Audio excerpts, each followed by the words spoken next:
The Super Nintendo, home of some of the best, or rather most super, RPGs, platformers, and adventure games ever made.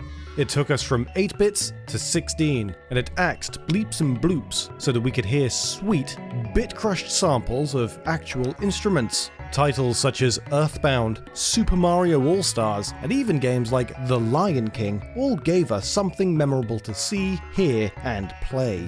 And we'll be covering all these games and more in this video. But what truly made the SNES stand out against the competition back in the day was highly polished and super fun titles, like, I don't know, Kirby Superstar, for example.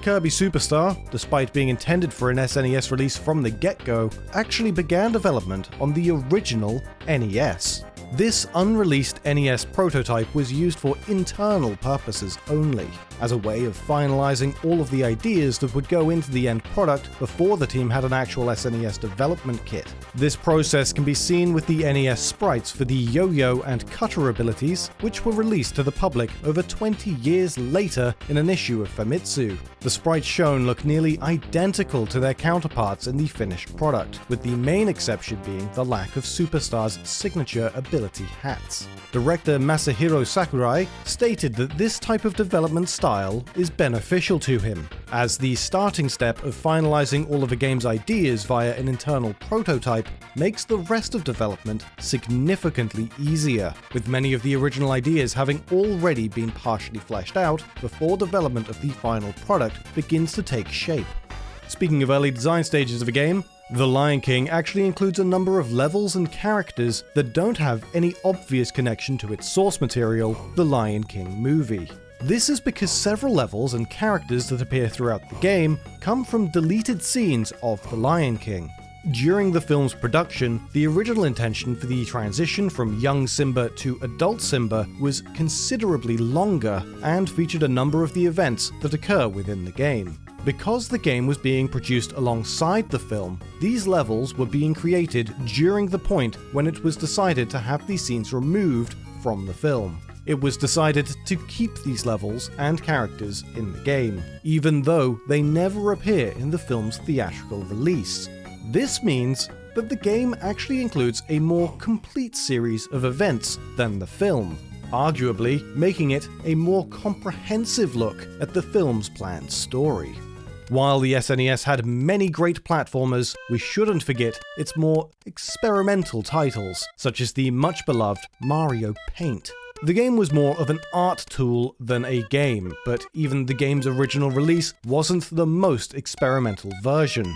The title actually had an updated release distributed exclusively through the Japan-exclusive Satellaview service. This new release introduces support for standard controllers alongside the original's usage of the Super NES mouse. Something that, as a kid, would have been a huge benefit considering many people bought the game second-hand without a mouse, myself included, rendering it impossible to play. But this Yushao Naizoban version of the game introduces an additional picture for the player to color in, titled Dreaming of the Moon, created by Mizota Hiroko of Tokyo, the winner of a contest associated with Mario Paint BS Ban. But the game had some secrets that everyone could enjoy. The original release of Mario Paint held a secret message that was rarely seen by painters. When creating any image or animation, if the images are sufficiently large enough and highly detailed, it's possible that the game will be unable to implement compression on them, pushing them beyond the cartridge's 32 kilobytes of SRAM. If this happens, when the player attempts to save their creation, the save robot will display the rare error message of data overflow, including a unique animation that cannot be seen otherwise, which has the robot puff out smoke from its quote-unquote ears with a looping explosion sound effect. Speaking of alterations made for specific markets, the classic RPG Breath of Fire was actually changed for its localization in the West. The most notable change is that the original Japanese release of the game included a stereotypical and racist depiction of a black person. Khan, known as Dank in the Japanese version, had his race altered for overseas markets. Originally, Khan had a tan but desaturated ashy complexion, with a set of full lips and curly hair. This was changed in the West to make him Arabian-esque, with smaller lips and straight hair instead. Why this was changed was pretty much a no-brainer, but this isn't the only 16-bit Breath of Fire title to be censored. Breath of Fire 2 was also censored, though this was done long after the game's first release on the SNES. For the game's digital release on the Wii U Virtual Console, 2 instances of text changes were made. The first being a very simple change of the word damn being changed into darn, while the second change is a bit more involved. One of the game's mini-games was changed, specifically in how it is described. Originally, the translation described the game as being kind of like Othello, with the issue being that Othello is actually a registered trademark and one which had encountered some legal disputes in the years running up to Breath of Fire 2's Virtual Console release. It was likely the easiest option to simply remove this text entirely, which is exactly what happens. The line, "It's kind of like Othello," was simply removed entirely. Another popular JRPG for the Super Nintendo was the last 16-bit Final Fantasy VI. In the game, when the party encounters Cyan, it's possible to find the Book of Secrets, an item located at Mount Zozo in the World of Ruin. Along with guides for understanding and operating machinery, the player finds the book in Cyan's trunk.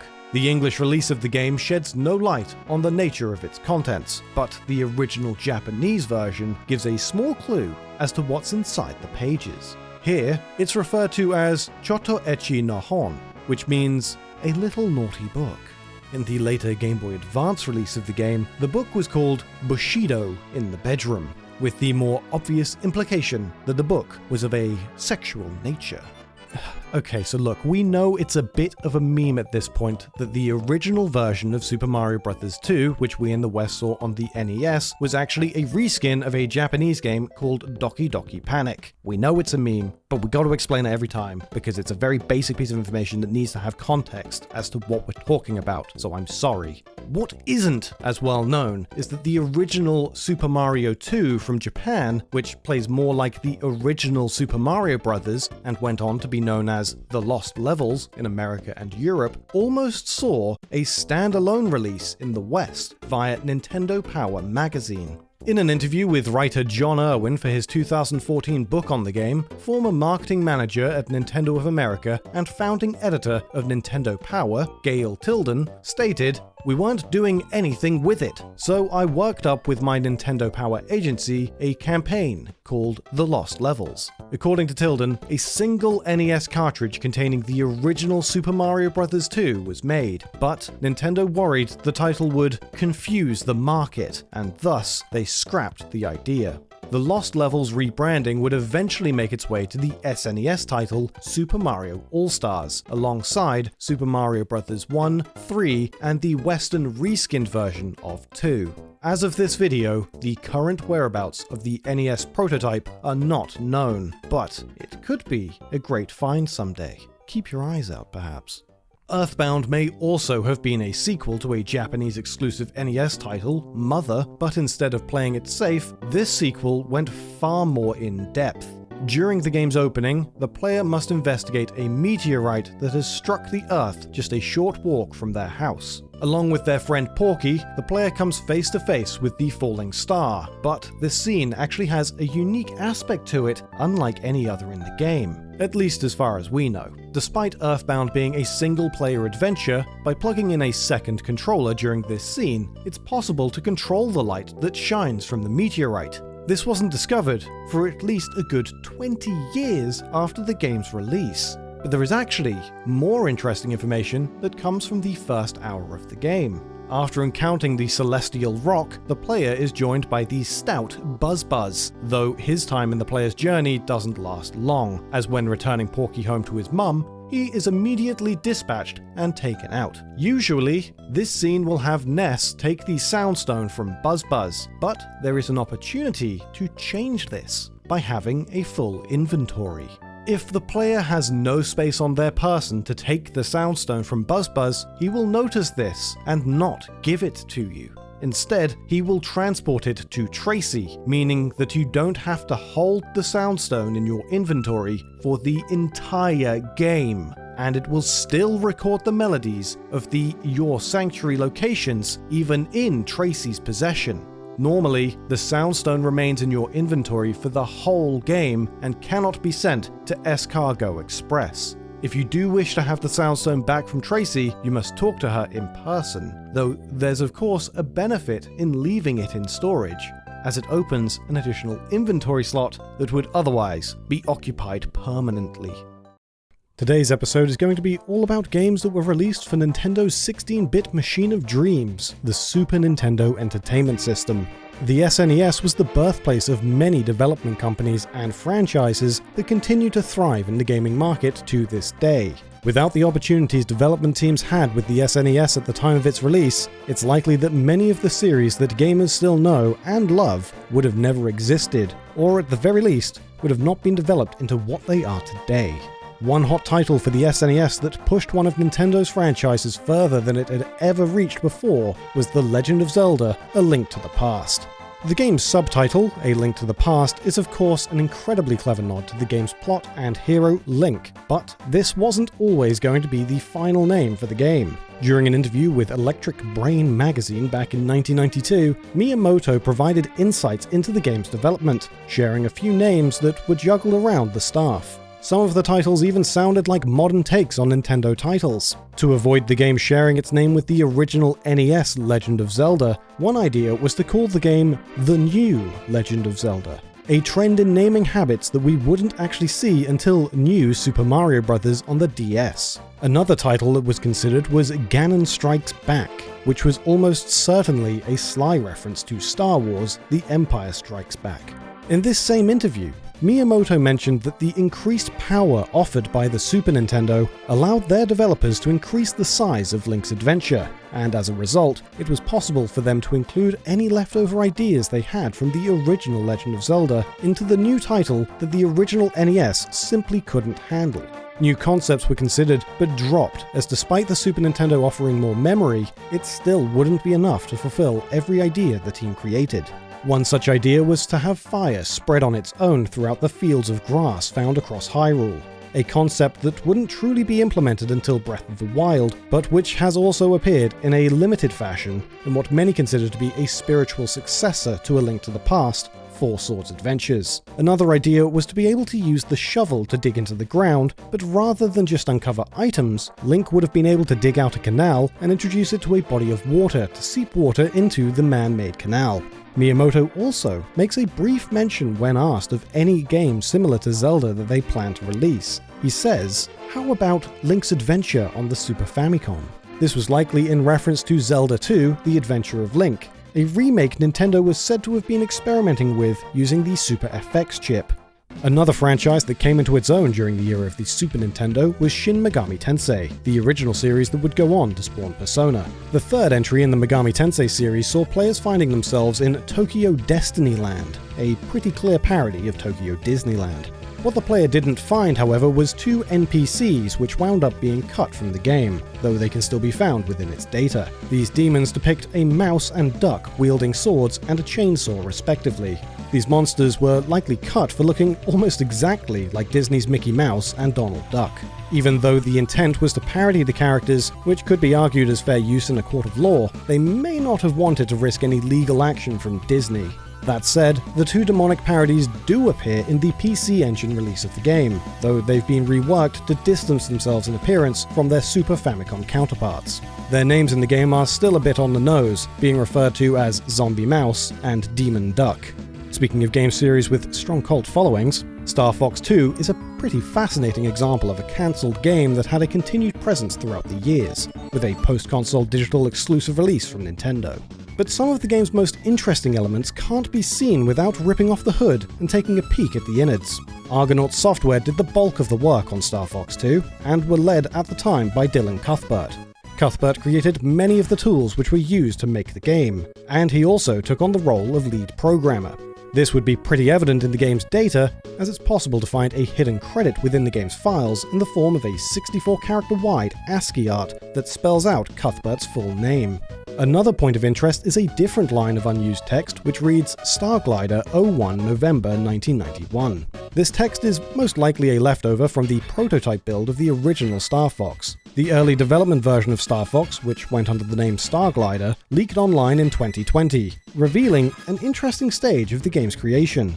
The prototype had no title screen or menus. In fact, it doesn't even feature any of the regular Star Fox crew in any form. All that is really available is a version of the game's map, which is pretty different from what would be featured in the final build, and an almost completely different version of the game's soundtrack, with more of an emphasis on a rock style of music.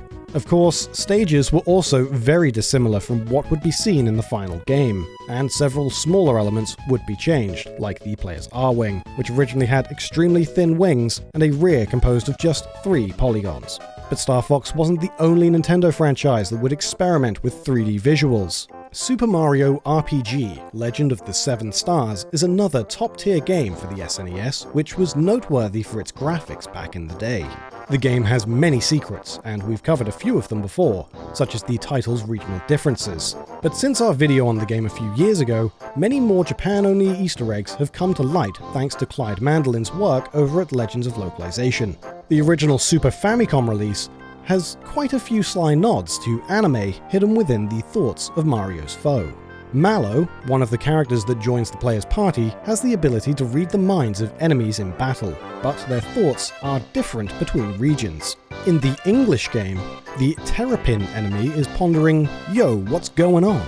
A basic translation that actually removes a reference to Dragon Ball. In the Japanese game, the enemy thinks, "Yo, I'm Nokohei. Are you watching, Grandpa?" With Nokohei being its Japanese name. This not only references the line, "Yo, I'm Goku," which plays at the end of every Dragon Ball episode in the Japanese dub,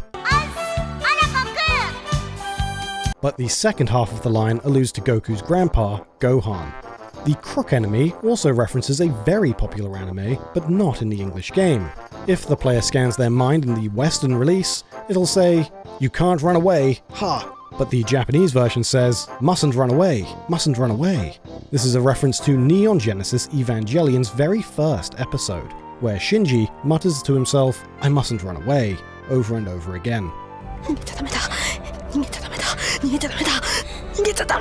Even Mario RPG's Hammer Brothers reference anime in their noggins. In the English game, they simply think, "I love my hammer." But in the Japanese game, their minds read, "My hammer tonight is a little bit different, turtle turtle." This is a nod to Lapan III's Goemon, who will say, "My Zantetsuken tonight is a little bit different." Zantetsuken, by the way, is a kind of sword that's either rumoured or believed to be able to cut through steel or iron. Ah, the Super Nintendo. An amazing step forward for the world of gaming. Coming after Nintendo's first home console, many of the core fundamentals of what a home console was had already been established, but the SNES was able to offer more power and more opportunities to progress those fundamentals even further. Everything about the console saw improvements over the NES, with more buttons, more graphical variety, better music, and with that, arguably, better games. Platformers like Super Mario World 2 Yoshi's Island and Donkey Kong Country 2, fighting games like Primal Rage, and awesome RPGs like Final Fantasy VI, Chrono Trigger, and Super Mario RPG. But first, we're going to take a look at one of our favourite titles on the system, Mega Man X. Many new designs and characters were introduced to the Mega Man franchise with this next generation of games. Mega Man X took the original formula and gave it just a little bit of modern spice. Some of that spice included new characters like Vile, a Reploid war machine, who many have compared to other pop culture icons such as Star Wars bounty hunter Boba Fett. Vile's original Japanese name was Vava, which some argued was changed to Vile in international releases out of the fear that Lucasfilm would sue Capcom as a result of Vava being just a touch too close to Boba, with V's and B's sometimes being used interchangeably in Japanese. However, in an interview conducted in 2012, Capcom character designer Tom Pon stated that Vile's design was inspired by another character in pop culture, but not Boba Fett. The true inspiration was Bubba Zanetti from the 1979 George Miller film Mad Max, with Vava being similar to the transliterated name of the character Baba Zanetti. It would only be later in the Mega Man X series, with the release of Mega Man X8, that Vile's colours were changed from purple to green as a sort of nod to the similarities the character had with Boba Fett. Next up, we're talking about another favourite of ours. Yoshi's Island was a sequel to Super Mario World, with Mario taking on a younger appearance as a baby. But it doesn't seem as though the game was always intended to be a Mario title. With the infamous Giga Leak event, in which many of Nintendo's early assets were leaked online for all to dissect, assets pertaining to Yoshi's Island stood out to many, particularly when it came to its graphics. This includes an early sprite sheet for Yoshi, which didn't even have Mario present. Instead, Mario's role is taken by what appears to be a young wizard. This could lead you to believe that the original plot of the game wouldn't have involved Yoshi saving Mario, but rather Yoshi saving a wizard. Not only does this character have graphics for the main gameplay sections of the game, but even the game's opening, suggesting that this may not have been just a simple generic placeholder character, but rather one that would have had some considerations made. Other unused concepts can be found deep into these archives too, which back up claims made by Miyamoto in a 1995 interview. A sprite sheet for Mario can be found which shows him in his adult state, which, according to Miyamoto, was the original plan for when Yoshi obtained an invincibility star. Instead of baby Mario being given extra power, Mario would have quickly aged to his adult state. The concept was dropped because it doesn't really make a whole lot of sense. The interviewer mentioned that from a sales point of view, a game where you control Mario rather than Yoshi would probably sell more, to which Miyamoto responded with, "Yes, and that's why we added the ability to transform into Super Baby Mario when you pick up a star. In fact, our first idea was that the baby would transform into fully grown, mustachioed Mario when you got the star. But another staff member pointed out how that would be weird with the story, so we kept him as Super Baby Mario. Personally, I still think the idea of adult Mario running around is better." Speaking of mustachioed Mario, Baby Mario's appearance was also altered during development, with graphics existing for the character in a bonnet as a baby, still donning his iconic facial hair. Frankly, it's just a bit unsettling. This next game wouldn't be seen in stores 2 years after it released, all thanks to complaints in the United States. In 1996, a mother from Gilbert, Arizona, started a grassroots campaign to have the SNES port of Primal Rage pulled from store shelves, despite the game having been on the market for 2 years at that point. The campaign had a limited amount of success, with the initial controversy coming about as a result of her 11-year-old son executing Chaos's fatality, the Golden Shower, a move in which the beast finishes off his opponent by urinating on them. A shocking and grotesque finisher for those without a sense of humor. Time Warner Interactive, who published the title, dismissed the claim because the mother decided to go straight to the media as a first port of call, rather than approaching either themselves or the game's developer, Atari. The company managed to prove their point when they decided to resubmit the game for a rating from the ESRB to get a second opinion, where the board decided to give the game a T14 rating, the same rating that the board had concluded the game should be released with already. Having not changed the rating of their game, Time Warner made a point of chastising the mother for criticizing the game for its content when she willfully ignored the age rating given for the game and let her 11-year-old play a game that was given a rating above his age. Next up, we're talking about the SNES exclusive Uni Racers, or Uni Rally in PAL regions. The game's developers, DMA Design, once had a strong relationship with Nintendo and planned to reference this connection in an earlier version of the game. As seen in pre-release footage from a Nintendo Power Previews commercial, the game's tours were once planned to be named after Nintendo franchises, including The Legend of Zelda, Super Mario, Kirby, Metroid, Donkey Kong, Yoshi, Wario, Star Fox, and one tour was named after the Ultra 64. 64, which was the original name for the Nintendo 64. But this is far from the game's only interesting tidbit. There are 16 different races in the game, each functioning as a save file that you can name. However, some names just won't work. If the player enters a common swear word or a word that's generally taboo, the game will say, "not cool enough," and you'll have to enter a different name. But the devs at DMA went one step further, having a dig at Nintendo's rivals. If the words Sonic or Sega are entered as names, the "not cool enough" prompt will also be triggered. Cheeky boys. This next piece of trivia reveals that Donkey Kong Country and Phil Collins actually had more in common than just gorillas. According to the game's composer, David Wise, he had actually been attempting to make the SNES emulate the sound of a Roland CR-78 drum machine, the same machine utilized by Phil Collins for the song In the Air Tonight.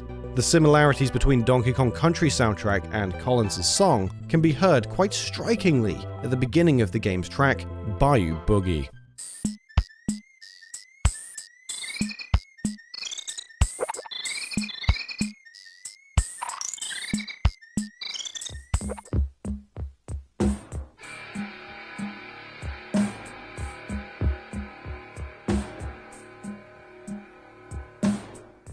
Interestingly, one fan of the game, who was musically inclined, had actually noticed this connection before David Wise even made this statement, a whole 5 years prior, when he made a mashup of the two songs to demonstrate their similarities.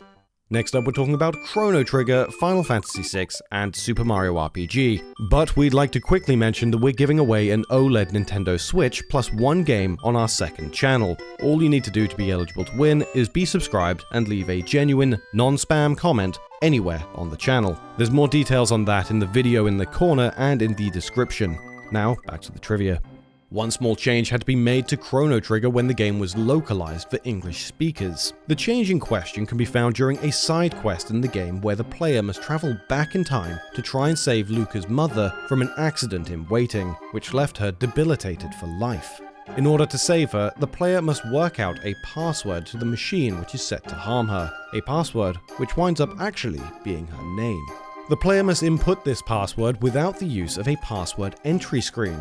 So of course, using quick thinking, the player must come to realize that they need to type out the name by using the buttons on their controller. The left shoulder button for an L, the A button for an A, etc. Now, in the Japanese release of the game, Luca's mother is written in kanji, with no distinct way to spell this name using the Latin alphabet. Because of the similarities of L and R in Japanese, Luca's mother could actually have one of 4 different names: Lara, Lala, Rala, or Rara.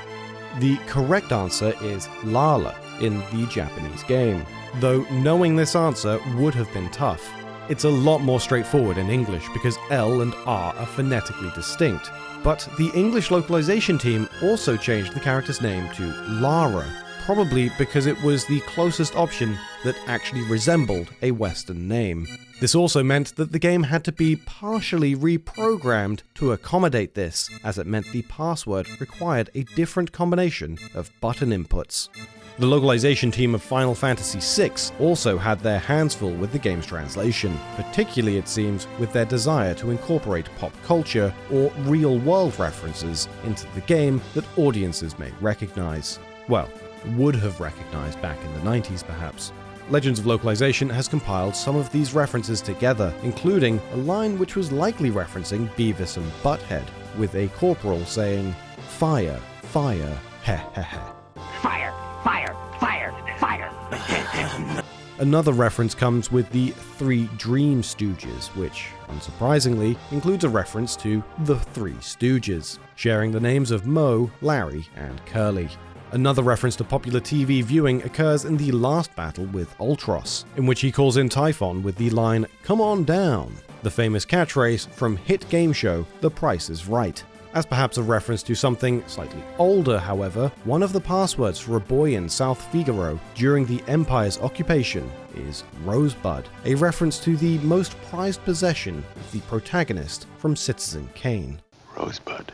The next RPG we're talking about is Super Mario RPG, which also happens to have a ton of references within it, though notably far more in the Japanese version of the game. There was some excellent research done a few years ago by video game translator Clyde Mandelin, where he compared the English dialogue of many enemies to their Japanese counterparts, revealing that the English localization cut out many references to media. But there were a few other things lost in translations as well, direct references to Nintendo games and characters. In the English versions of Mario RPG, the Magic Koopa enemies will say, "That's my child," when a battle starts. This is a bit odd, and seems to be a bare-bones translation of the text that pops up in the Japanese game. Here, the Magic Koopa says, "Kyuki, you're that baby from that one time."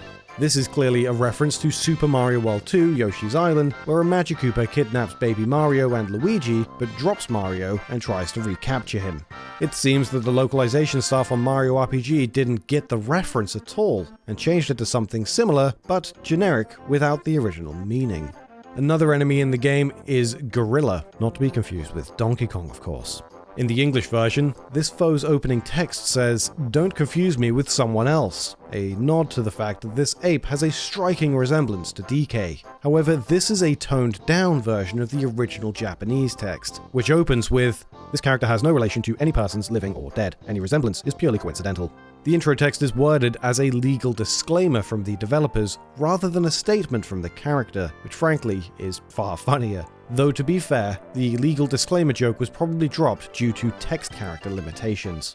The enemy's name was also changed, with the Japanese name being Dosuke Yongu, which sounds like a bootleg version of how Donkey Kong is pronounced in Japanese. Donkey Kongu.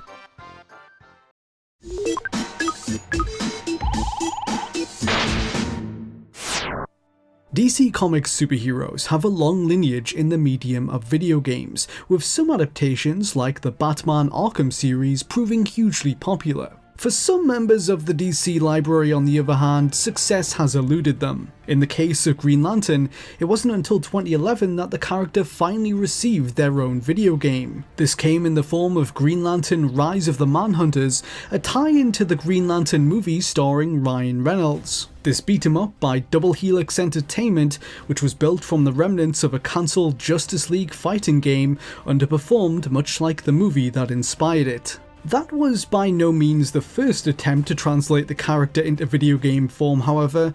That honour belonged to the once prominent UK developer Ocean Software, who was producing a Green Lantern game for the SNES in the early 1990s. For decades, the unreleased project has remained largely shrouded in mystery, with memories of it being kept alive by archived magazine scans and enthusiast websites picking up the pieces. Thanks to the tireless efforts of game historians, namely Frank Gasking, the creator of Games That Weren't, much of the game's history has at last been demystified. In 2019, Frank's search to preserve Ocean's Lost project bore fruit as he recovered a prototype cartridge from the project. As a result of this discovery, in partnership with Games That Weren't, we can now exclusively bring you the world's first glimpse of the game in motion. In this installment of Game History Secrets, I'll be exploring the history of Ocean Software's Green Lantern and why the game never came to be.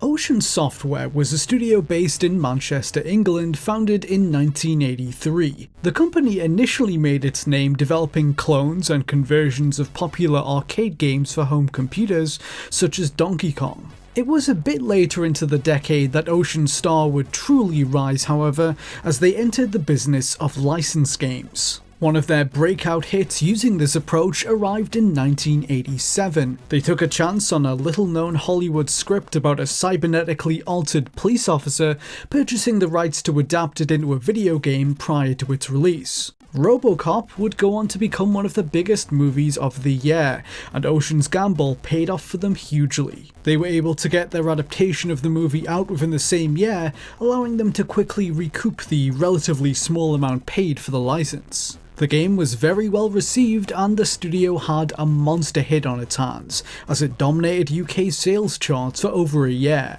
Ocean's success opened the door to bigger, more established names. The studio partnered with Warner Bros. To produce a tie-in game to the 1989 Batman movie for home computers. Capitalizing upon hype around the film once again, the game sold well, further solidifying their strong working relationship with WB. Ocean's numerous Batman games paved the way to them gaining greater access to DC's back catalogue in the early 1990s. The company took an interest in a number of properties around this time, first Watchmen, followed by Lobo, and Green Lantern.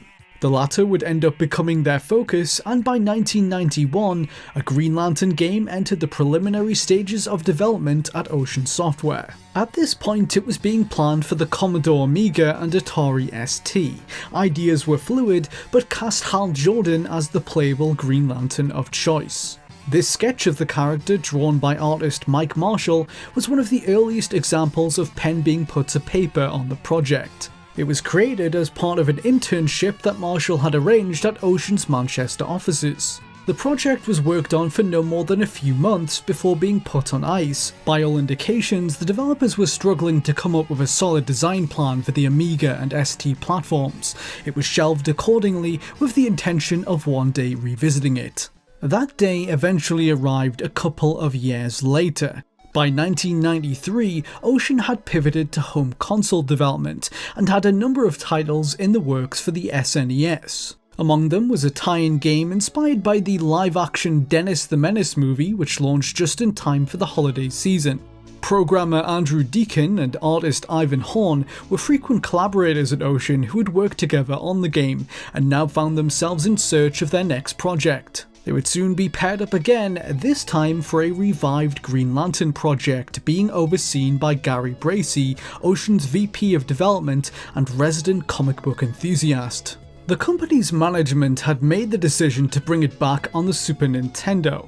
Its improved graphical capabilities over older hardware allowed for more creative freedom, and they had already developed technology that could be used for Green Lantern. Recycling platforming code from Dennis the Menace, Green Lantern was predominantly a side-scrolling platformer with puzzle elements. Pulling right from the comics, Green Lantern's ring could project all manner of different shapes and objects to battle enemies and aid in progression, such as a giant green anvil. Their Green Lantern of choice was again Hal Jordan, the main Green Lantern in the comics at this time. The game's plot pulled from an obscure area of the source material that had only been briefly touched upon in a 1963 story called The Green Lantern Disasters. In it, Hal Jordan travels to the distant world of Zeos, a planet of intelligent insects which is home to a grasshopper-like Green Lantern named Zax. Hal finds Zeos under the thumb of a gang of bugs which has seized the planet's food supply of sugar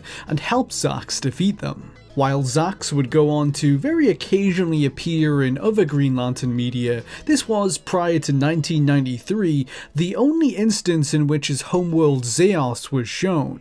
Regardless, it was this little known corner of the DC universe around which Ocean decided to base their game's story. In the Green Lantern game, the Queen of Zeos threatens the fate of the universe when she sends her army of insectoid creatures to obtain a series of mythical crystals. If she is successful, the artifacts will grant them invincibility, allowing them to rule over existence unchallenged. The Green Lantern sets out to stop her, traversing various alien worlds on his way to Zeos itself to defeat her. The Zeos Queen is said to have been a fully original character that was inspired by the Queen from the 1986 sci-fi movie Aliens. The game was planned to transition between different genres of gameplay, mixing platforming levels with vertical and horizontal shoot-'em-up stages, in addition to sections which leveraged the system's Mode 7 capabilities. In these parts, players would maneuver the hero as he flies over a moonscape environment, evading and returning fire in forward-facing aerial combat. Its variety was a result of the disjointed manner in which the game was built. Separate small groups of people throughout Ocean's offices made each section individually before connecting them later in development. This slapdash approach was typical for the company at the time. Their games often followed only a loose outline, being formed in different groups and pieced together later on. It was this approach that some commentators believe was to the project's detriment and contributed to it never seeing the light of day. The reason why it fell apart, I mean, it was because of the mismanagement. There was no clear plan, I'd say, from the start. I think in the old days of Ocean, they kind of had that winging it mentality where they'd chuck stuff together. They used to put games together in like 2 or 3 weeks sometimes if there was a Christmas deadline. But on the smaller platforms, you could get away with that. But I think as you got onto platforms, 16-bit platforms, it was much harder to do. And Green Lantern didn't really have a clear game design document. There wasn't a clear plan they were following. They were making it up. And I think that caused problems because they were chucking stuff in which didn't really fit. For the time being, the game chugged along regardless into 1994, when, early into the year, it was disrupted by some big changes being made to the property at DC. The comic book giant had observed a slump in sales of Green Lantern and began plotting out a significant shakeup in order to renew interest in the series. These plans came into play when Hal Jordan's home Coast City was eviscerated by the supervillain duo of Mongol and Cyborg Superman. Overcome by grief, Hal later attempts in vain to recreate his lost home by using his power ring, but surmises that a larger energy source will be required in order to accomplish his goal. His grief twists into madness, sending him on a rampage across the universe, slaughtering his fellow Green Lanterns along the way. He eventually arrives at the Green Lantern Corps HQ, where he wipes out all but one of the Guardians of the Universe and steals their main source of power. He emerges from the experience as the villain Parallax. Ganthert, the last surviving Guardian, travels to Earth and entrusts a ring of power to an unassuming freelance artist named Kyle Rayner. This controversial storyline, named Emerald Twilight, ran throughout the first months of 1994. It turned the star of Ocean's game from hero to villain and was plotted out entirely without their knowledge. This meant that the team had to suddenly replace Hal Jordan with Kyle Rayner as the protagonist mid-development, a mandate handed down to them by DC with no prior warning. Parallax would later become reworked into a boss character that Kyle would have fought partway through the story. Following these changes, the title was reported to have had a small presence at the Winter Consumer Electronics Show of 1994.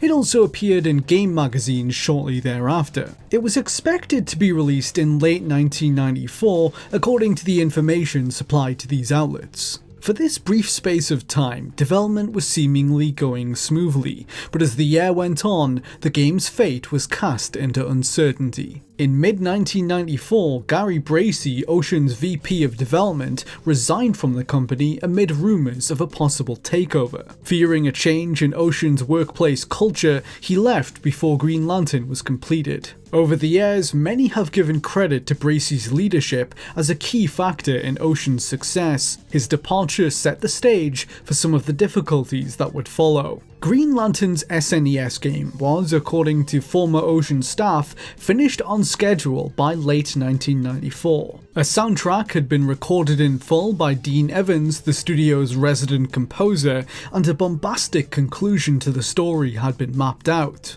Players would have infiltrated the outer rim of Zeos in an R-Type-esque horizontal shooting section before descending beneath the planet's surface to eventually confront the Queen in a final boss sequence. The game was awaiting testing when it was rocked once more by external forces. In September of that year, DC kicked off another world-altering event that was heavily based around the Green Lantern characters. 0 Hour Crisis in Time was a massive crossover storyline which had major implications for the entire DC universe. Hal Jordan, aka Parallax, used his newfound powers to reset the universe from scratch in the hopes of restoring Coast City and those who had perished. DC used this premise to wipe the slate clean, 2019, undoing certain past events and laying the groundwork for the future. This was another major development in the comic books that licensees Ocean Software had no prior knowledge of, but one which they would have to quickly adapt to in order for their game to see the light of day. DC instructed them that the game would need to be reworked to be set after the events of Zero Hour. This meant removing and/or changing characters from the previous version of the DC universe, such as Parallax. The changes needed to get it up to code were apparently significant,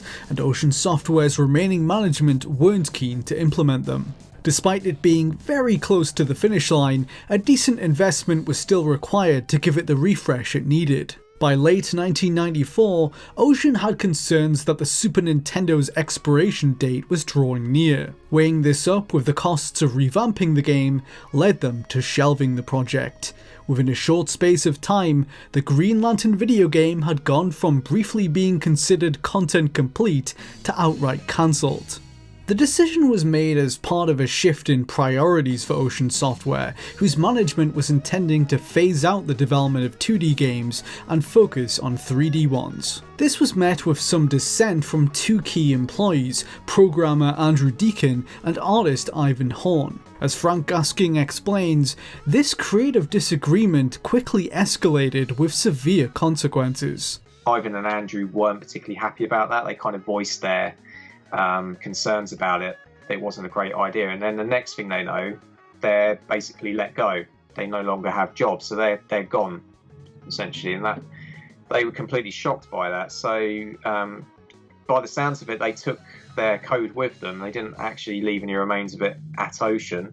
For a few weeks, the fate of Ocean's Green Lantern appeared to be resolved, when, against the odds, the company chose to revive it. Bobby Earl, a programmer at the studio, had requested additional work hours in order to fund a mortgage deposit on a new house. After weighing up their options, Ocean went back on their previous call and placed him in charge of revamping their Green Lantern SNES game. Earl spent his usual hours at Ocean developing Silver, an RPG for PC. When the working day ended for most other employees, he switched over to Green Lantern. As the lone programmer on the project, and Andrew Deacon's code effectively gone, Earl had to rebuild much of the game himself. But there were still plenty of assets from the previous iteration he had access to. Large swaths of the art were reused, such as backgrounds, and the musical score from Dean Evans was brought back too. This new version of the project, seen here in motion for the first time, was built using the engine from Ocean's Jurassic Park 2 game. This side-scrolling shooter was a fresh take on the property that endeavoured to be more faithful to the comic books in the hopes of appeasing DC's higher-ups. The game's planned opening is particularly indicative of this approach. The team constructed a highly detailed cutscene which painstakingly recreated a sequence from the comics in which Kyle Rayner first gained possession of his ring. The dialogue is lifted off the page almost verbatim, a sign of their renewed commitment to the source material. Gone was the original story of Zeos and its power-hungry queen, replaced with an attempt to more directly adapt Rayner's origins into video game form.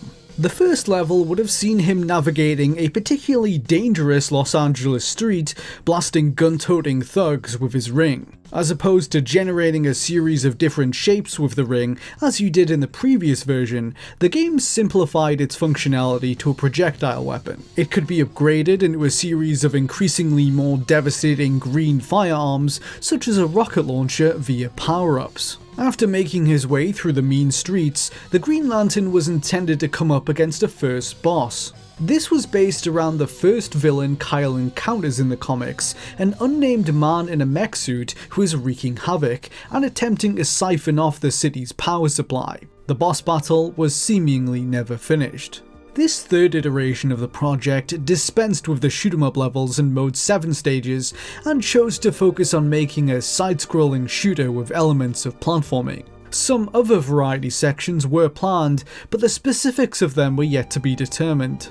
For a few months, a skeleton team tinkered away on the project in around late 1994 through into 95. This consisted primarily of Bobby Earl and a few artists including John Ritzer and Ray Coffey.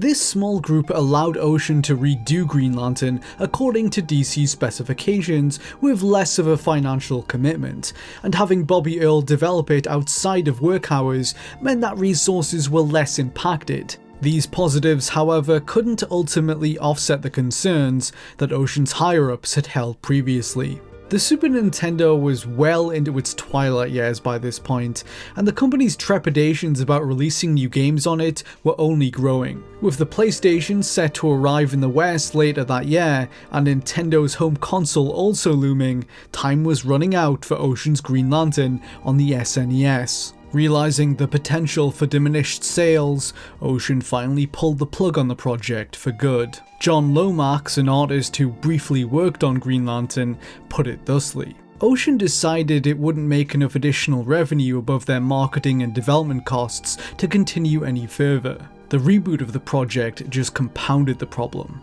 Former employees indicate that the game still had a decent amount of development time ahead of it. A few different levels were mapped out, but remained largely incomplete. The game would have eventually portrayed different worlds beyond Earth, including one crawling with alien mercenaries. Some of the music written for the game was re-implemented in another Ocean game, Waterworld, for the SNES. In 2011, Dean Evans posted his Green Lantern soundtrack on YouTube. The project's demise represented the beginning of the end for Ocean's relationship with DC Comics. A year after its cancellation, the company axed a fighting game based around Lobo, which was being made for the Mega Drive and Super Nintendo. Years later, the Green Lantern game slipped into relative obscurity, before Frank Gasking's research finally uncovered the truth about its development, which was first published in his book, The Games That Weren't. Frank's efforts also brought to light a prototype cartridge from the end of development, recovered from former Ocean staffer Roy Fielding in 2019. You can learn more about the Green Lantern game in the Games That Weren't book and at gamesthatweren't.com. It's been called one of the worst and most offensive games ever made. Originally released to little fanfare in 1995, Hong Kong 97 later found new life on the internet amid the rise of video game emulation software. Its cult status was elevated further as it received coverage from the games media and a certain popular internet video series. It was an unlicensed shoot-'em-up game made for the Super Famicom by a writer going under the name Kowloon Kurosawa. It took aim at the Chinese government in a deliberately crude and provocative send-up of the game industry. Despite its online infamy, the circumstances surrounding its development have remained fairly obscure, save for people like Chris Shimon, aka the ultra-healthy video game nerd, who has developed a fascination with chronicling its history and has even gotten to know the game's reclusive creator. That's why he'll be lending his input throughout this video. Who were the people behind Hong Kong 97, and what of the culture that gave birth to it? This is just some of what we'll be exploring as we delve into the dark underground world of piracy in Japan and the creation of this twisted cult legend.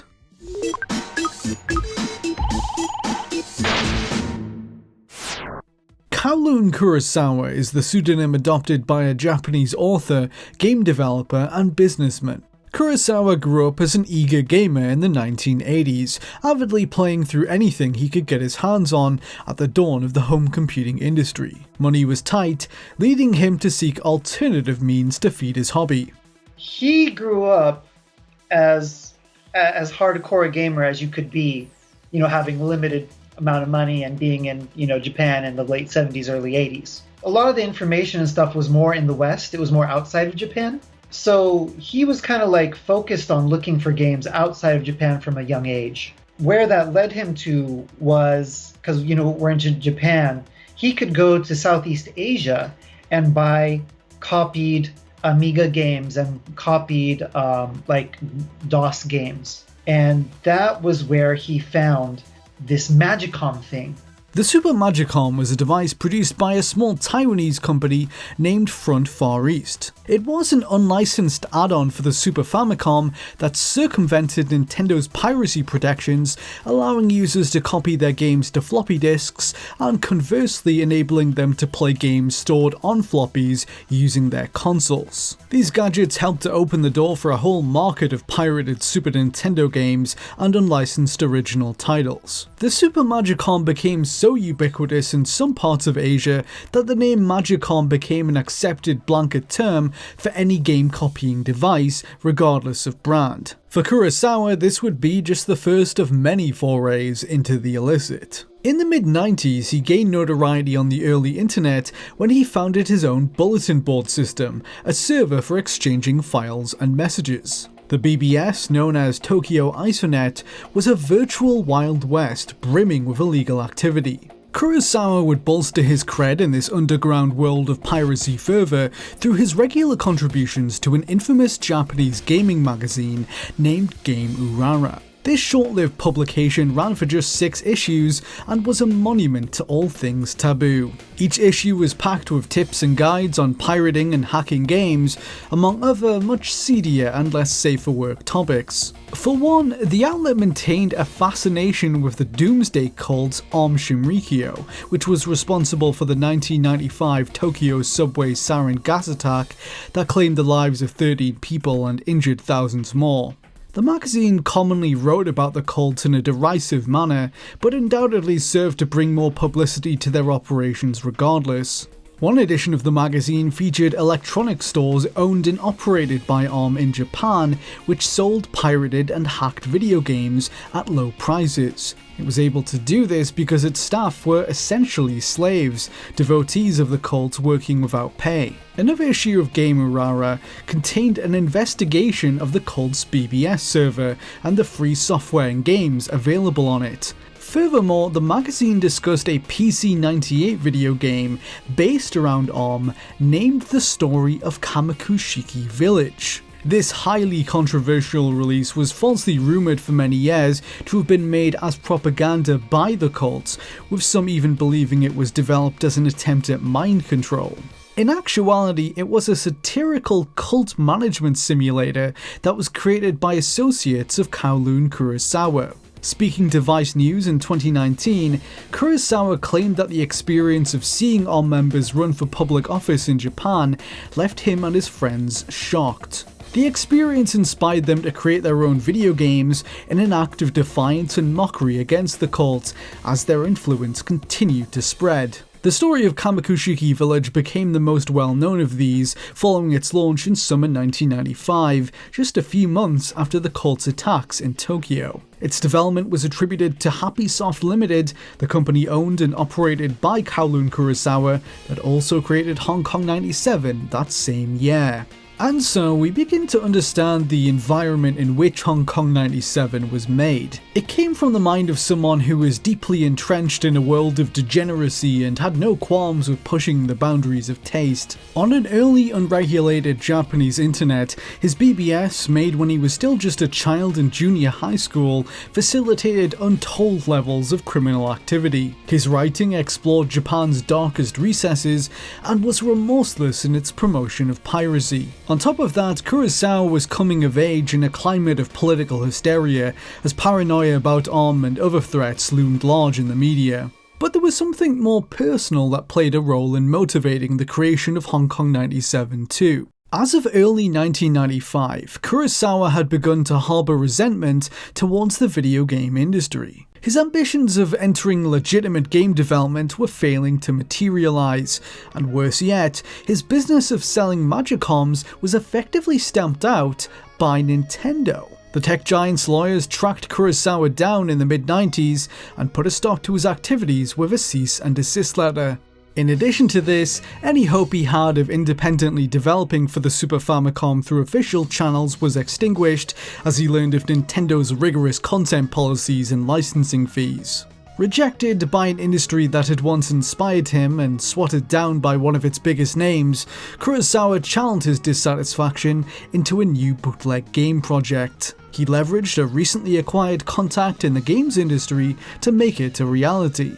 A programmer with an interest in the underground world of game piracy had taken notice of Kurosawa's work and wrote to him, offering his praise and services. The individual in question, who prefers to remain anonymous, was a developer who had worked with companies such as Square. So this person contacted Kurosawa and was like, let's make a game together. I want to make something with your mad genius. And that was the beginning of Hong Kong 97, basically. So Kurosawa just came up with just, the most ravenous, just offensive thing he could possibly think of. While Nintendo's licensing terms prohibited them from developing for the Super Famicom officially, the Magicom presented a path forward. Their game would be burned to floppy disks and sold to Magicom users, allowing it to ultimately be played on the Super Famicom. In early 1995, the project's very brief production was carried out. Even during this era, some games required months upon months of planning before any code could be written. For Hong Kong 97, on the other hand, it was drafted out and cobbled together within just a few hours. Kurosawa lifted stolen assets from almost anything he had to hand. A movie poster, second-hand laserdiscs, an old CD, anything even vaguely suitable found in his apartment would be combined in this cacophony of copyright infringement. While Kurosawa effectively directed the game, dictating its content, his new industry friend was responsible for programming it. As the game boots up, players are greeted with an appeal from the developers to join their business of illegally copying and reselling Super Nintendo games. Players are encouraged to submit their Magicom copy titles, with the incentive that they will receive a third of the profits from any units sold. The game even presents Happysoft's business address for any interested parties to contact them. Immediately following this is the game's opening cinematic, told by still digitized images and blocks of text. The story portrays a bleak near-future 1997, in which China assumes control of Hong Kong and crime rates subsequently skyrocket. The player controls Chin, a fictional relative of martial arts legend Bruce Lee, who is tasked by Hong Kong's government with wiping out the population of mainland China in retaliation. However, China is in the process of transforming its dead former leader, Tong Xiaoping, a parody of Deng Xiaoping, into the ultimate weapon, the title scene warns. That, in a nutshell, is the narrative of Hong Kong 97. It was a satirical forecast from 1995 of what would result from the transfer of sovereignty over Hong Kong from the British to the Chinese, which was set to occur in 1997. In some ways, it reflected widespread concerns that the anticipated handover would be to the detriment of Hong Kong, but a pointed political message this was not. According to those familiar with Kurosawa, this twisted vision of his, filled with overt racism against the Chinese, was never intended as propaganda. There is absolutely no manifesto to it at all. I think he is just looking at things and then just becomes a mirror for them. In his writing, in his videos, his documentaries. He just lets those things just be what they are. I don't think that he's thinking deeply about communism is the evil that we, the good people in the democratic nations, need to fight against and take down to save humanity.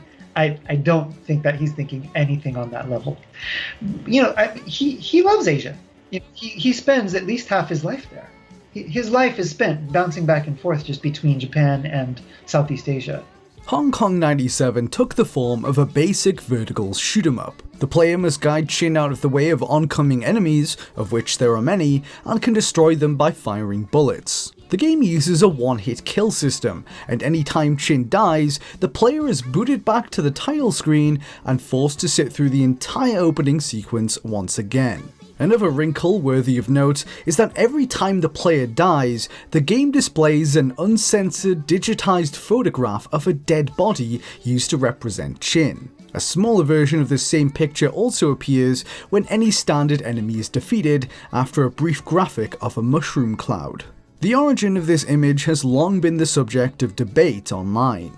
One prominent theory alleged that the body belonged to a Polish boxer whose death matched the date stamp seen in the picture. However, evidence has since emerged to suggest otherwise. In truth, the image originates from Death File, an obscure series of snuff films that contained graphic images of dead bodies. The third edition of Deathfile shows the gruesome aftermath of a battle that took place within the first months of the Bosnian War. It was from this tape that Kowloon Kurosawa lifted the infamous dead body image. The corpse belonged to a Bosniak civilian who was killed in the conflict. It really was just something captured from a VHS he had. Like he had said, I mean, that's all it is. It's sorry to, break all of these fun theories that people have made. And kind of one ironic thing about it is that particular video is probably the rarest edition of the Deathfile series. It's not been put on DVD. It only exists on VHS, like some of the others. I've never seen one for sale anywhere.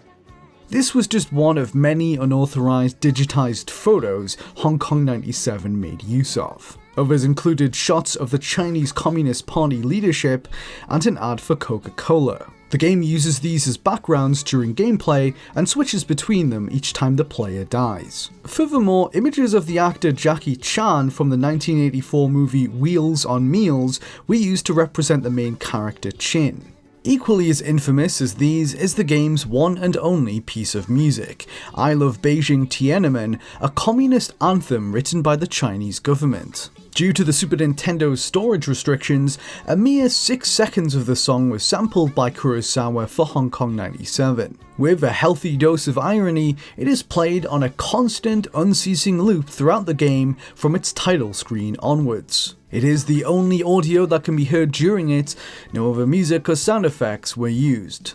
The song is originally a sort of children's song that the Chinese Communist government wrote to get people to forget about the Tiananmen Square massacre. The lyrics just say, I love Tiananmen Square, the sun rises over Tiananmen. And that version of it, it's a pop song version of that song. And he had it on a Laserdisc for some reason. And he just sampled up to however much data he could squeeze into that game.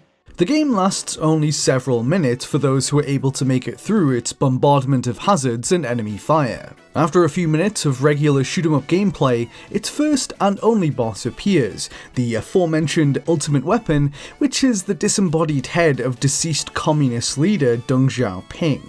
The head floats about the screen attempting to slam down on the player, and after sustaining a certain level of damage it is defeated and standard gameplay resumes. The game runs on an infinite loop and lacks an ending of any kind. According to Kurosawa, he put together the materials for the game, including graphics and music, over the course of only a couple of hours. It was then sent off to his programmer, who did their part separately. It is said that this individual used technology stolen from a major game publisher to bring it to life. That person, the mystery programmer, he used the base engine of another game that he had worked on at a major company.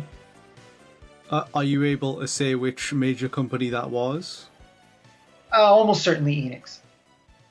Okay. Do you have any hunch, like, which game the engine might have been made for originally? Unfortunately, I can't say that publicly. I'm sorry. Oh, no, that's okay, but you know. I know. Okay. You will know because you'd be able to find out immediately who it is.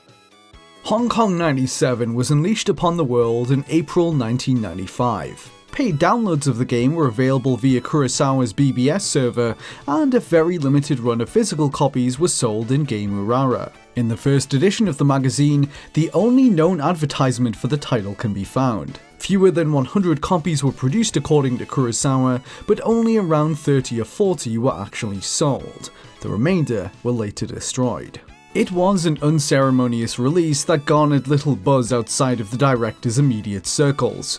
Only a very small amount of money was made off the game, and for many years the project was largely forgotten about by those responsible for it.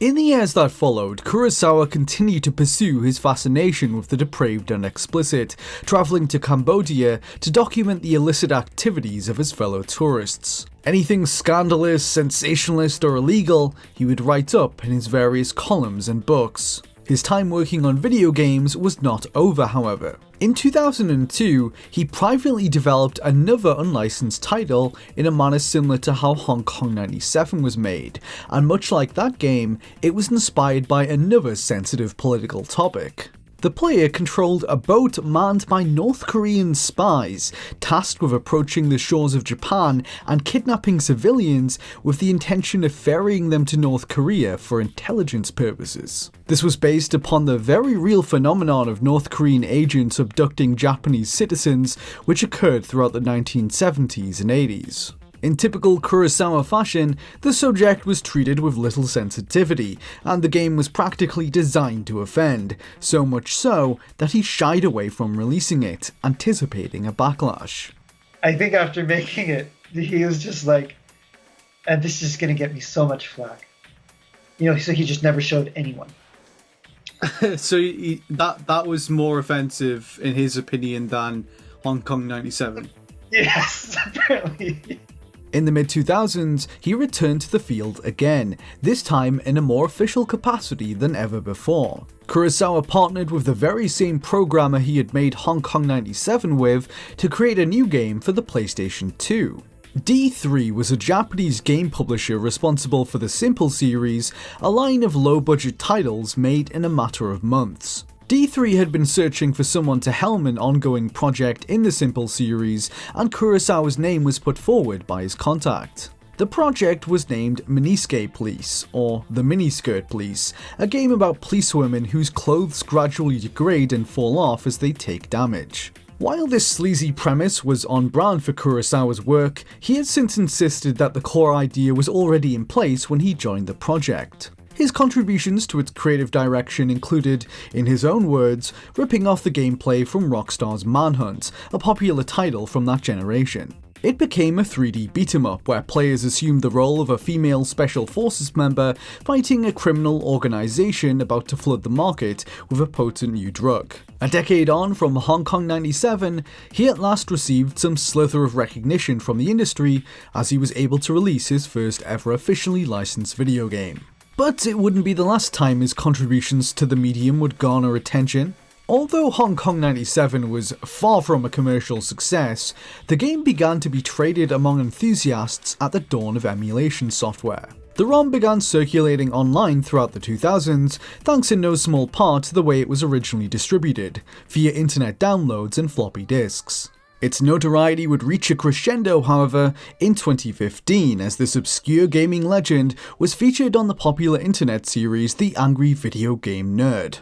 Worldwide interest in the game soared, as millions of people watched the nerd lampoon Kurosawa's magnum opus. There were more eyes on Hong Kong 97 than ever before, and this led to a new generation of people curiously digging into its history. This included Chris Shimon, who discovered the game via the AVGN, inspiring him to hunt down one of the only remaining physical copies in existence via Yahoo Auctions. This copy was later verified by Kurosawa himself, as Chris became familiar with the enigmatic creator and even met him in person. For years, people have wondered what drove him to make Hong Kong 97. Was it spite, a political agenda, prejudices? The motivations behind its creation are something even Kurosawa himself struggles to express, according to Chris. I mean, isn't that it's very interesting. So I've met him a few times and we've developed, almost you could say a friendship, and I really understand that after a while. It's like he's not so capable of verbalizing that. It's just, he's fascinated by the macabre, just anything that just seems out of the ordinary or daring or on the edge of legality. He was just fascinated by anything shocking, basically. Just anything, that was illegal or, just nasty or daring. It's what you would kind of call an edgelord. Yes, it's a shitpost, but its existence is a miracle. It's a Super Famicom game. You know what I mean? It is. It's a Super Nintendo game. It didn't come on a cart, but it runs on Super Nintendo hardware. And in that context, I think what was the worst thing he could possibly do? Make a video game that has no respect whatsoever for any kind of copyright, any people's images, any kind of political correctness. Use digitized images of dead bodies from the Holocaust, right? It's just anything he could possibly get away with within that small span. There are some motives that we can ascertain as to why this game was made, but its nature as an inexplicable oddity is a big part of why people have curiously held onto it for so long, and why it transcended its obscure roots in the Japanese bootleg market. On top of that, its implementation of an English language option, unusual for games of its ilk, allowed it to travel the world and find a second life in the West. Like so many of Kurosawa's works, it was made to do little other than provoke and grab the attention of audiences, and for better or worse, that is undoubtedly something it succeeded in doing decades on from release. Did you also know that Nintendo have made several prototype pieces of hardware that never found their way to market? For a whole bunch of facts about lost Nintendo hardware, check out the video on screen. Who's that peeking in my window? You should let some more skin show. And if one of these websites get the info, we can work it out. No, Nintendo.